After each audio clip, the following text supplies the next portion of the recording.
ৰংজুলিত হোৱা নাও দুৰ্ঘটনাৰ খবৰ ল'বৰ বাবে মন্ত্ৰী অশোক সিংঘাল আৰু মই ৰাতিপুৱা ৰংজুলিলৈ গৈছিলোঁ আৰু শোকসন্তপ্ত পৰিয়ালবৰ্গক সমবেদনা জনোৱাৰ পিছত গুৱাহাটীলৈ উভতিছোঁ। ৰাস্তাতে আমাৰ দক্ষিণ কামৰূপ ভাৰতীয় জনতা পাৰ্টিৰ কাৰ্যালয়ত বহি দিনটো যিহেতু ভাত পানী একো খোৱা নাছিলোঁ, ইয়াতে ৰুটি এখন কাৰ্যকৰ্তাসকলে খোৱালে, ৰুটি এখন খালোঁ আৰু এতিয়া আমি গুৱাহাটীলৈ গৈ থাকিম। অকণমান এই 2 এদিনৰ পৰিৱেশটো পাৰ হ'ব দিয়ক। মই কোন জেগাত ডক্টৰ নাই, কেনেকৈ ডক্টৰ ৰাখিব পাৰোঁ তাৰ এটা ব্যৱস্থা কৰি আছোঁ আৰু মিৰ্জাৰ হস্পিটেলখনো মই চাই দিম।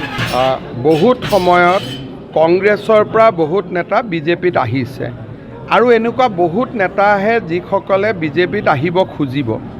স্বাভাৱিকতে বিজেপিটো 2 এজন থাকিব পাৰে যোনে কংগ্ৰেছত যাব খুজিব।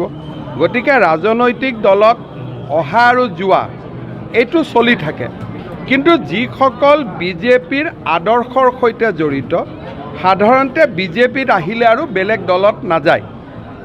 আৰু গোটেই ভাৰততে বিজেপি ত্যাগ কৰি কংগ্ৰেছত যোৱা মানুহৰ সংখ্যা একেবাৰে কম। 2 এজন আছে। কংগ্ৰেছৰ পৰা বিজেপিত বহুত আহে।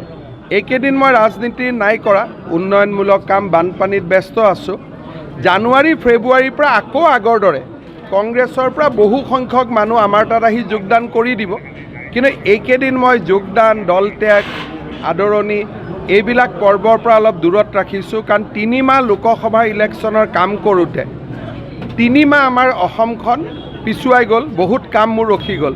সেইকাৰণে এই 3 মাহ মই অলপ কাম কাজ কৰি লওঁ।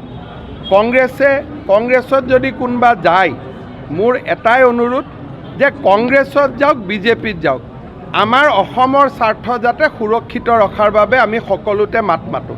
আমাৰ অসমখনৰ সমস্যাবোৰ আমি জানো, কেনেকৈ আমাৰ অসমীয়া আৰু হিন্দু মানুহখিনি কেনেকৈ কলধপ কৰি আমি জীয়াই আছোঁ সকলোৱে জানো। এই মানুহখিনিৰ স্বাৰ্থটো যাতে আমি সকলোতে সুৰক্ষিত কৰি ৰাখোঁ।